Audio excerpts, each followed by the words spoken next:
Good evening and welcome to Iowa News and Views. My name's Joe Balcom. I'm the host of the program. It's a pleasure to be here. Iowa News and Views is a current affairs program focusing on state and local issues of interest to Iowans. And we're here tonight to talk about the Green Party movement in the state of Iowa and what's going on in organizing efforts in that regard.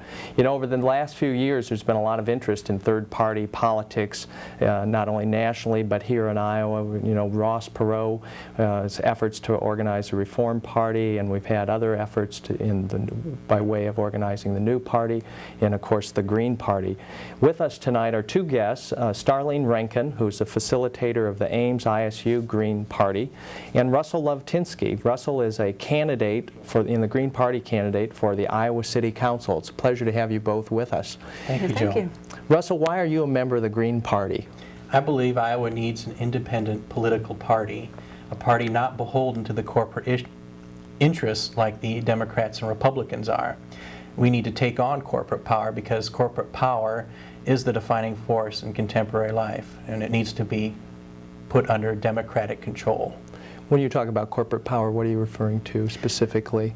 Just to define that a little bit. I'm referring to corporations, whether supranational or transnational, which have no interest, national interest or local interests, which travel from country to country, exploiting workers, exploiting the environment, and are not beholden or not accountable to any national government or state government or local government.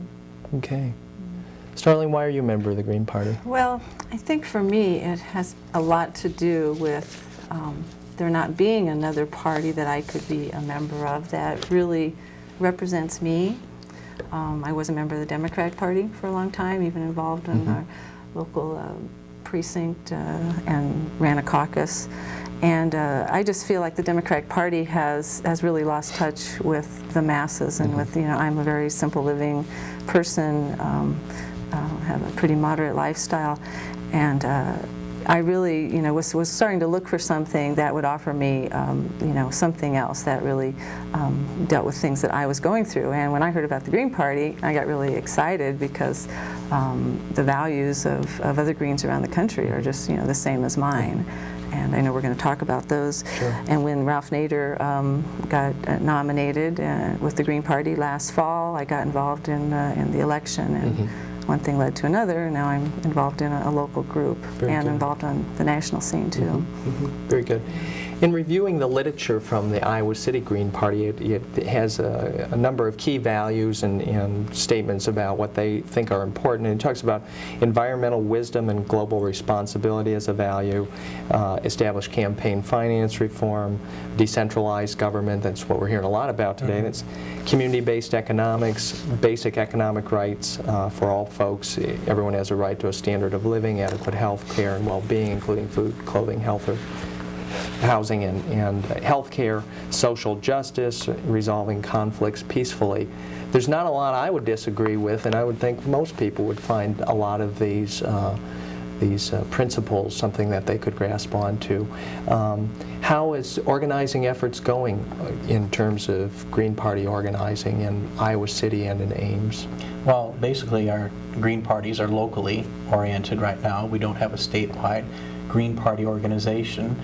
At the moment, the Iowa City Green Party has about 30 dues-paying members. We have elected officers. We elected officers in early June of this year. And I serve as one of the 3 members of the coordinating committee of the Iowa City Green Party. My campaign has certainly brought us in contact with a variety of people, and we'll meet a greater variety of people as the campaign progresses into September and October. So things are going well. It's a very gradual growth of the Iowa City Green Party. Sure. How about Ames? Well, Ames hasn't grown quite as much as Iowa City, though it would be nice. I think we will. We do have a very small local, very committed people that are working on, have the same values as the National Greens. We sort of went with the 4 pillars that come out of the European Greens of ecological wisdom and grassroots democracy, social justice and responsibility, and nonviolence, piece. So those are basically our values, and we have several goals we're working on. One is to reach out into the community and form alliances with other progressive and populist groups. We also want to start looking for candidates to run, either under the Green Party or others that we might endorse from other parties, and help work for those candidates, especially if they're Green Party candidates. And we also want to do education, civic education, and help people, really get involved in participatory democracy. So it's going pretty well. I think we'll get going more as the school starts up again this fall, but it's a committed group. Great. Russell, how are the principles of the Green Party, as we've defined them, just not real specifically, different from some of the principles of the Democratic Party? And when I think about principles, I tend to apply them to various issues that we face as a community or as a state, and how people's debate about those issues and what they support on a given issue. What are the differences there? Are there differences? Well, I'm not terribly familiar with the Johnson County Democratic Party platform, but I know there are similarities. But where we are dissimilar, I think, is in the candidacies that we will offer. We will offer candidacies which will adhere to these values and principles, unlike Democrats who are really not all Democrats, mind you, but most Democrats who are beholden to corporate interests when they get elected, particularly at the state legislative level and onwards up to federal office. And that's what we want, the difference we want to bring forth to the public, that we will adhere to our principles in the electoral arena as legislators or office holders of some other sort. Star, do you have any comments on that? The differences between the Green Party and, say, the Democratic Party? Well, I see, from my own involvement, I see a big difference between the Democratic Party nationally and the Democratic Party locally. I feel like, nationally there's a lot of differences, especially the involvement of the Democratic Party in corporate money and all of that. Locally, I think we do have a lot in common, but it may be a little bit, how we approach those things that are different, especially in that the Greens really want to make it a grassroots movement, and that means that, from the mechanic down on downtown and the teachers and everyone would be involved working with the local, and not just those that maybe have some kind of power because of money, class status, or whatever. Sure. Yeah. So besides community education on issues, which I think sounds like an important part of what the Greens in both communities are about, what kind of electoral strategies do you see? I mean, I note that the Iowa City Greens have as a primary interest to try and elect somebody to our local city council, and obviously Russell's that candidate. Yes. How's that going? How's your campaign going? And it's going well. I've received a good welcome from people going door to door to gather petition signatures. People are very receptive to the idea of a Green Party here locally, even though this is a nonpartisan election. Right. They like the idea of another party, another choice being on the ballot. Tomorrow I will be filing my petition signatures, my nomination petitions, I should say, and that's when we'll get things really going here. We'll start sweeping the neighborhoods, going door to door, canvassing, pamphleting, and making people aware of Russell Lovetinsky of the Iowa City Green Party running for District B, Iowa City Council. Is this the first Green candidate we've seen in the state of Iowa? Have there been other campaigns? I'm the first Green Party candidate here in Iowa, locally. Very good. Won't be the last. No. In the Ames Party, are there efforts electorally to get involved either in supporting people you agree with or running your own candidates? Yeah, we are definitely open to it. We don't have anyone within our group that wants to be a politician right now, but it's something that we're planning for the future. I think we're wanting to get involved in more issues in the community and put out our green values through issue work and movement work, and then gradually get into electoral work. But it's definitely a really important thing. Sure. We can make some, big changes that way. Great. And it's happening all over the country. Arcata, in California has several Greens on their council. A Green majority. Is that right? There's quite a few candidates running nationally in different local offices. So. I have to confess that I'm a Democrat and Democrat elected official. I'm county supervisor here in Johnson County, and so when I look at the Green Party and look at the Democratic Party as well, I tend to frame things in the context not only of values and why I'm a Democrat or why you two are Greens, but it's specifically focused on issues and how we approach issues and what perspective do we take around those issues. Is it a working person's perspective, or as you mentioned earlier, Russell, is it a big business perspective? And I guess I'd like to say that issues are important as well as philosophies, and accountability is important, that we elect people, whether they be Greens or Democrats or Republicans, that we hold people accountable, and that the electorate hold people accountable for the kinds of positions they want folks to take. And I guess to some degree, if we've strayed away in areas that maybe issue-wise that we disagree with people about, there's a question of accountability, and the electorate taking on that accountability issue is one thing that I think about when I think about this issue. The role of a Green Party is complementary to that of those in the Democratic Party who are progressive. I think we can help them out by being an alternative, a value-centered, value-oriented alternative to Democrats who basically sold out. We can strengthen the left wing, and we can, as in the words of Representative Mary Masher, she said, "Don't trust us on every vote. You have to hold us accountable." Well, third parties are a good means of holding people accountable, holding office holders accountable. And I think the Green Party will be able to do that in elections. Yeah. The Democrats, to me, have really moved, to the right, have become more conservative, especially nationally, and it's just something that I think the Greens, like you said, can help, bring some of those people back to, where the Democrats used to be. Sure. Years ago. So, what degree do you think the perspective of the electorate brings, if people agree that the Democratic Party's moved to the right? I think you could make a case there to some degree, certainly nationally. To what degree is that a reflection of the country moving to the right and the people moving to the right, do you think? Well, I don't think it's necessarily a move on the part of the people to the right. I think it's basically an elitist move to the right on the part of think tank people and party elites in the Democratic and Republican parties. I think the people are still and will continue to be populist in their orientation, their political orientation. The question is, will this populist sentiments and feelings be organized or institutionalized in some way? And I see the Green Party as providing the means with which to institutionalize these populist yearnings on the part of the people. Yeah, I mean, I have not seen the Democrats do much in civic education. I mean, it seems like they want people to vote, and they do voter registration, but it stops there. And I think part of the reason people aren't involved, and there's such a low voter rate, it was less than 50% this last presidential election, that these people are obviously just feeling apathetic, disempowered. They don't know what to do, so they just don't get involved. But through the Greens' plan of really empowering people to be public citizens, that was one of Ralph Nader's main messages, to get out there and get active, practice participatory democracy.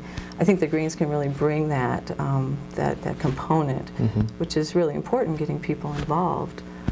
So I don't think it's so much that people have moved the same way as the parties moved, but they've kind of stayed where they are and don't move at all, inactive. Sure. And they be motivated. You're watching Iowa News and Views. My name's Joe Balcom. I'm the host. With us this evening is Russell Lovetinsky, candidate for the Iowa City Council Green Party, and Starlene Rankin, the facilitator of the Ames ISU, that's Iowa State University Greens in Ames. It's a pleasure to have you. We're talking about green politics in Iowa and what's going on in two communities to organize Greens, organize people into the Green Party. One of the challenges to any organization is recruiting members and recruiting people to get involved and participate. What are some specific strategies in Iowa City and in Ames that you're going to be using to try and get people's attention and get them involved?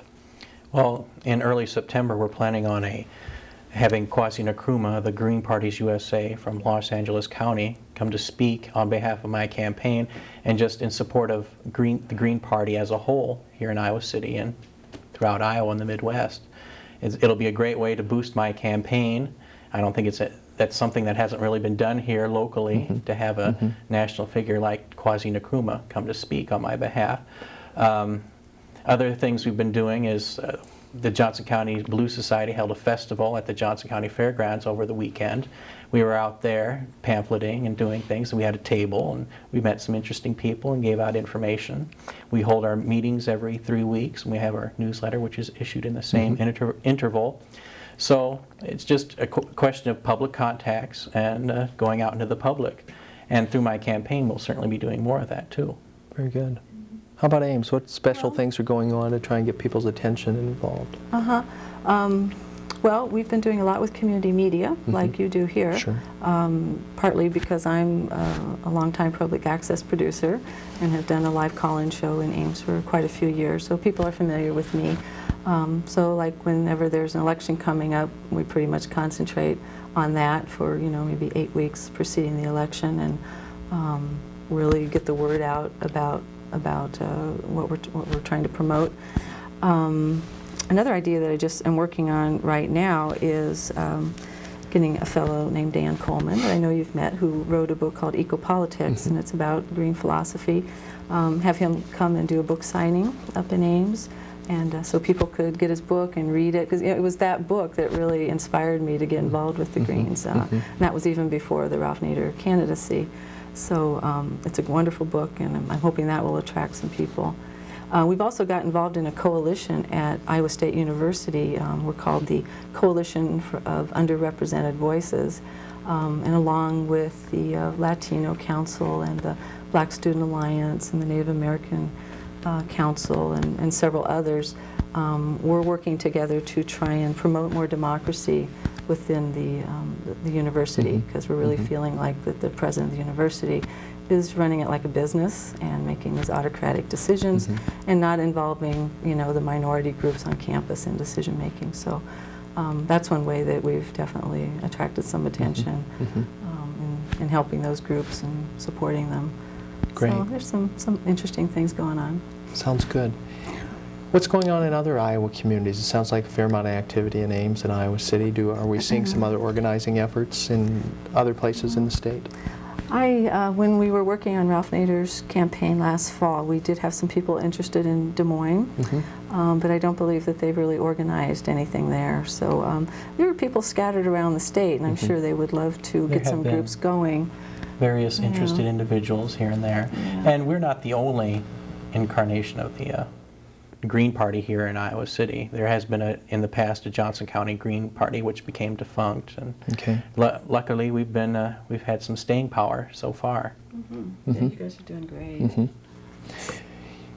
Getting back to the political sphere again, Russell, you're a candidate, and it sounds like there's some electoral interest in Ames. What other ways do Green Party members support, say, Democrats or other candidates, or are there endorsements potentially? I noticed in Minneapolis recently, I came across the newsletter of the Green Party up there, and the Green Party's endorsing a number of the Democratic Party candidates. Is that something that we'll see in the future? Oh, hopefully. I hope so. Certainly as we become more developed, more well organized, we'll offer endorsements of progressive Democrats. Democrats we can hold accountable, certainly. I foresee that as happening. Other than that, we certainly want to run our own candidates as well and bring forth different issues, different issues that normally just don't come up in the electoral arena among Democrats and Republicans. Yeah, I think it will happen. Yeah, definitely. So we'll just have to see in Ames. Sure. Yeah. So right now, in terms of party registration in Iowa, what are the choices? You can register as a Democrat, a Republican, I believe Reform Party, because Got on ballot, and no party. Are there 4 choices? So if Yes. somebody watching would want to become a member of the Green Party, they can't do it at the auditor's office. No, they can't. How do they go about doing that? Well, you just can't register with a minor party. You can't register as a Green or a Libertarian or any other minor party. But most states, at least a majority of states, allow you to write in your partisan affiliation on your voter registration card. I worked with members of the Natural Law Party to get legislation introduced into the General Assembly in the House and the Senate, which would allow you to have write in your party affiliation, whether it's a qualified party, as the Democrats, Republicans, or Reform Party are, or a non-party political organization, which is what we are, the Green Party and the Libertarians and the Socialists as well. Both of those bills were killed in committee. Nothing became of those. So you can't register as a Green on your, you can't affiliate as a Green on your voter registration card, unfortunately. I see. But it really, I mean, it can be an important thing, but I don't think it's the most important No. thing, because, you know, we can run a really good election and never have ballot status, right. as long as you still get your, you know, get the numbers of petitions signed to get the name on the ballot. So it's not a total write-in candidate. That's right. Candidacy, that helps. We do have open ballot access here in Iowa, Yeah, unlike, so- say, Illinois. Right. Some states see. make it very difficult to get on the ballot, you know, Sure. many thousands of signatures. Right, right. In terms of specific issues that are of interest to Green members in Ames and Iowa City, are there some hot issues right now in your communities? How about Ames? Are there some things you're working on, paying attention? Well, we're concerned a lot with land use in our community, especially in one of our business districts on Lincoln Way. The City Council and the DOT are thinking about widening this stretch of like 4 blocks. That's a business, old-time business area, and it would, you know, widen the street like 15 feet, and in the process take out about 15 businesses that, you know, can't rebuild. It's too expensive. So they're just, you know, these are long-standing businesses that are locally owned. And the Greens are really want to promote local economy and not encourage franchises and corporations to come in and you know, take over our business districts and with their malls and everything.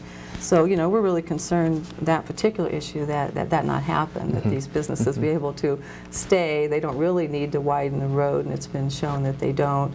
There's other things that can be done. However, we know that the land developers in town do have influence with the City Council and the planning and zoning housing staff. So, you know, it's definitely a fight. So we're working with those businesses and helping them to, you know, just give any support we can. Very good. And helping them learn how to get their message out too. That's important. You bet. So that and the one at ISU that I mentioned, those are sort of the two things. Very good. Yeah. How about Iowa City, Russell? Oh, I think one of the most prominent issues that's just come up is saving Hickory Hill Park. There are plans to extend First Avenue past Hickory Hill being the last wild park here, the only wild park here in Iowa City, and I think it's important that we oppose such an extension. We need to preserve our only wild park here in Iowa City. I loved walking the trails of Hickory Hill Park, and to extend First Avenue past that would just destroy it, in my opinion.